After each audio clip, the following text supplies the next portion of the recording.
ይለኛል። ትርክቱን እያበላሸ ያለው ግን ምንድነው ያላችሁ መጨረሻ ላይ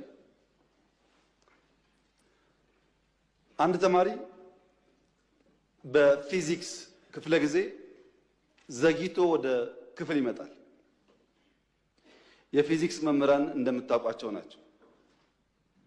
የነሱን ክፍለ ጊዜ ማርፈድ ነውር ብቻ ሳይሆን ወንጀል አድርገው ያስባሉ። በአማርኛ ክፍለ ጊዜ እንደምን ይገባል፣ በጂኦግራፊ እንደምን ይገባል፣ ፊዚክስ ማትስ ሲሆን ግን መምህራኖቹ አያስጠጉም ታውቃላችሁ። እና አንደኛው ተማሪ አርፍዶ መጣ። ለምን አርፍደ መጣ ሳይለው መምህሩ እንዴት በኔ ክፍለ ጊዜ ተረፍዳለህ ብሎ በረንዳ ላይ ከክላሱ በር ላይ ተንበርከክ ይለዋል።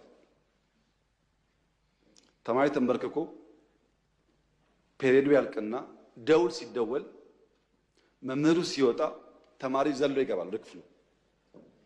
ሲገባ ብላክቦርድ ላይ ሁለት ጥያቄዎች ያያል። ሆምወርክ መስሎት እንዳያመልጠው ቶሎ ይጽፋል። ጊዜ አልነበረው። የሚቀጥለው አስተማሪ ገብቶ እንዳያጠፋበት በፍጥነት ጥያቄውን ጽፎ ሲጨርስ ሁለተኛው መምህር ገባ እና ቀጠለ ትምህርቱ። ቀኑ ዓርብ ዕለት ነበረ። ታውቃላችሁ እንኳን ሙሉ ፔሪዮድ 10 ደቂቃ 20 ደቂቃ ስታረፍዱ በጣም ብዙ የቀረባችሁ ስለሚመስላችሁ ጭንቀት አለው።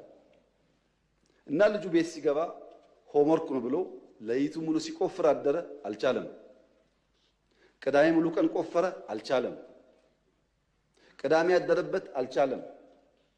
እሁድ ዋለበት፣ አልቻለም። እሁድ አጋማሽ ለሊት ላይ አንዷን ጥያቄ መለሳት። አንዷን መልሶ አንዱ ከበደው። አስቡት፣ ዓርብ፣ ቅዳሜ፣ እሁድ ሁለት ጥያቄ ለመመለስ ሲፈጋ ቆይቶ እሁድ ለሊት አጋማሽ ላይ አንዷን መልሶ አንዷ ቀረችውና ሰኞ ጠዋት ትምህርት ቤት ሄዶ የፊዚክስ መምህር ገብቶ አዲስ ቻፕተር መጻፍ ጀመረ። ተማሪው እንደ መምህር የባለፈው አሳይመንት ሳሉ የባለፈው ሳምንት ሆምወርክ ሳሉ ያማል እንደ ባለፈው ሆምወርክ አልሰጠውም ይላል መምህሩ። እንደ ሁለት ጥያቄ ጽፈው አርፍጄ ገብቼ ጽፌ ያለው እኮ ይላል። እና መምህሩ ምን አለ? እነዚህ ሁለት ጥያቄዎች እኮ በዓለም ላይ ያሉ የፊዚክስ አዋቂዎች ሞክረው አቅቷቸው ያልተመለሱ ጉዳዮች ናቸውና እዚህ ያለውም ተማሪ ጊዜ እንዳታባክኑ እንኳን እናንተ ሳይንቲስቶች አልመለሱትም ብዬ ጻፍኩላቸው እንጂ ስሩ እኮ አላልኳቸውም ማለት። አሃ እንደዚያማ ከሆነ አንዱ መልሼዋለሁ።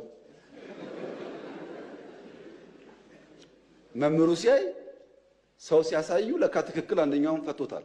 ዓለም አልቻለም የተባለው ለምን ስላልሰማ አትችልምና አትስራው ብሎ መምህር ሲጽፍ ቢሰማ ኖሮ እሱም አጣጥፎ ይቀመጥ ነበር። እሱ አልሰማም አትችልም ማለት ነው።